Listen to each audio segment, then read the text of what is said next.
It is fair to say that Celtic have Rangers' number. They're beating them time and time again over the years when it really matters. But something they will not be beating Rangers to is the signature of Scott Mckenna after Brendan Rodgers makes it clear that he's not interested in the former Aberdeen centre-back. Welcome back, guys, to Fog Football for some transfer news. And it looks like Rangers and Celtic will not be going head-to-head again so early in the year. They've already played each other twice in this campaign. They were expected to go to battle for the signature of Lawrence Shankland. They were expected to go to battle for the signature of Scott Mckenna, with apparently both clubs really interested in bringing out of favour Nottingham Forest defender back to Scotland. However, according to Brendan Rodgers, Rangers can have him. Rangers can take Scott Mckenna. If they want him, he is theirs, as Brendan Rodgers has not got Scott Mckenna on his list of transfers for the January window. According to the Daily Record, Brendan Rodgers isn't interested in signing Scott Mckenna, and he's looking at other options. He doesn't have Mckenna on his list of defensive targets for the January transfer window, and of course then, this would make it a lot easier for Rangers to land Mckenna due to having no competition for their Glasgow rivals. But it does strike me as a little bit of an odd thing for Brendan Rodgers to rule out, because Mckenna is a good player. He's a Scotland international. He earned a big money move to Nottingham Forest from Aberdeen in the first place. Now, he could have directly went to Celtic from Aberdeen, but as always, it was a case that Celtic just weren't willing to pay the money that Aberdeen wanted. And how many times have we seen it over the years? There's great players in Scotland that have been in the league that are performing, that you just know if they moved to Celtic or Rangers, they'd be a better team with better players, getting more exposure, getting to play European football. They would improve as players, but Celtic and Rangers just over the years have just not wanted to pay the money. They've tried to get these players on the cheap, and I think,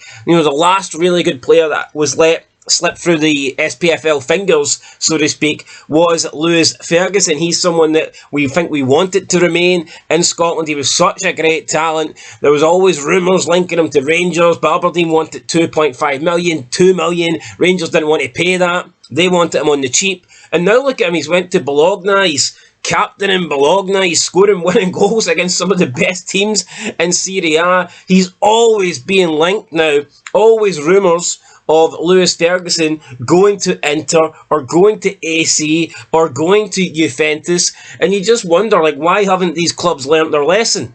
With even Josh Dodge, Calvin Ramsey. I think the big one obviously is John McGinn. Why no one took a chance on John McGinn? But we've just seen time and time again where the old firm are not willing to pay decent money for good players. And Lawrence Shankland could be the next one. Lawrence Shankland would add so much to both of these teams. He is the best striker. If he goes to Rangers, he's the best striker there. If he goes to Celtic, he's probably second in the pecking order to Kyogo, but the difference, the drop-off between Kyogo and Shankland is nowhere near the drop-off between Kyogo and O. Plus, if you've got two great strikers, maybe you can implement it, maybe you can try and change things up.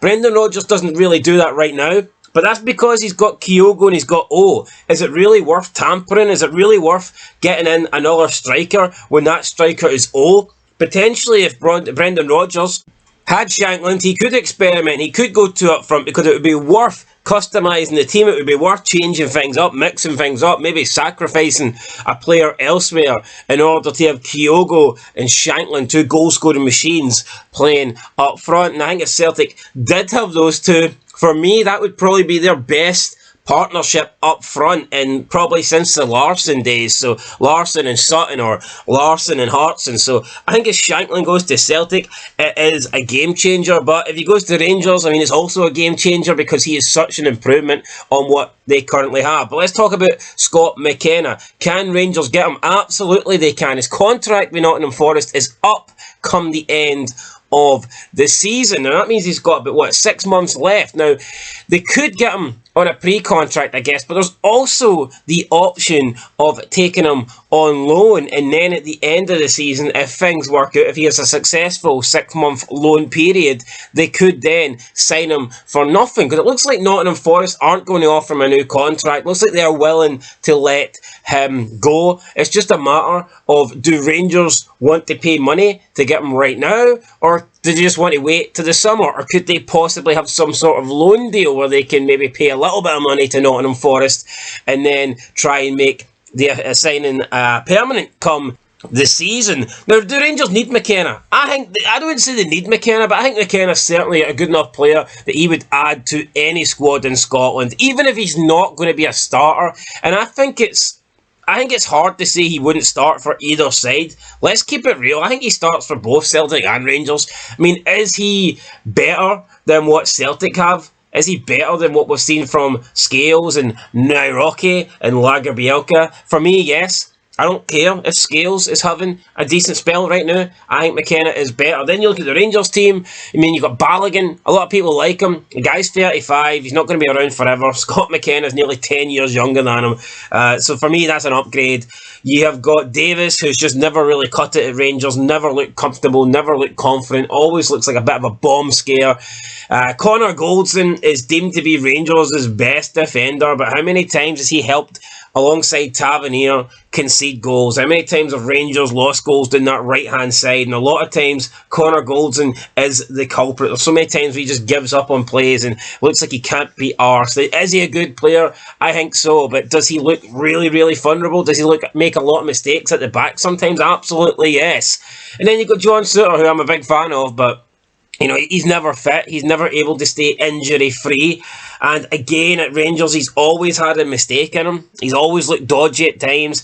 He can put in a couple of good games, but then you always know there's a really bad game around the corner coming. And we haven't really seen it as much under Clement because he's not really been in the team with Clement. Clement hasn't preferred Souttar, and it looks like he has dropped down the pecking order. So I'm looking at McKenna. I think McKenna can come in. I think McKenna can do a job for Rangers, and I 100% believe that McKenna can be a starting player. Not just a starting player. I'd go as far as saying he'd be Rangers' best centre-back.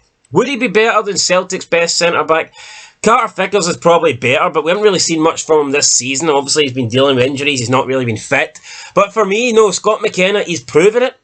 Especially at international level, he's came in. Anytime you see him for Scotland, he's looked great. And look how well Scotland are doing at the moment, right? We need to stop downplaying the fact that anybody can get like a Scotland international call. Okay, maybe there was a time where if you played for Scotland, it didn't mean you were that great. It just meant that you were the best of a bad bunch. But that's not the case anymore. Let's give Scotland some credit. Let's give players caps. They get caps some credit. If you get in the Scotland team now, if you're in that starting 11 for Scotland, you're good. You are good because we are good and we're picking up results. We're winning games. We're going to Euros. We're qualifying for tournaments. So Scott McKenna is an important part of the Scotland national team, and I think he could be an important part of the Rangers team if they do decide to make this happen. And I do think with the possibility of getting him on loan and then making it a permanent signing come the end of the season, that seems to be straight up Rangers' alley because they don't need to pay any money. Well, maybe with a loan, a little bit of money, but they don't have to go and spend millions on Scott McKenna. So for me, this is a no-brainer. I think Rangers should be looking to get McKenna. I think Celtic should be looking to get McKenna. I think anybody that could get McKenna should be looking to get McKenna. Can Aberdeen do it? I don't know if they've got the finances. They talk about how they're in a good place. Here, if he wants to return to Scottish football that much, I think Aberdeen, if they want to make a statement, if they want to try and do something and save their shit season, why not? I think Scott McKenna, I'd like to see him back in Scotland. He'd do a great job for any club in Scotland. I'd take him at Hearts. I'd take him anywhere. I think the guy is good, and I think he is a better defender than he gets credit for, and I think he's better than pretty much anything that we see in Scotland right now. So for me, makes perfect sense to sign him. Let me know what you guys think down below. I think he will end back up. I think this is the perfect deal for Rangers. You get Scott McKenna on loan, and then you sign him on a free contract come the end of the season. It just makes sense. It's the Rangers way. You don't have to spend a lot of money, and you're getting a good player. So, yeah, it makes perfect sense. Anyway, guys, let us know what you think down below. I'll catch you in the next one. Peace.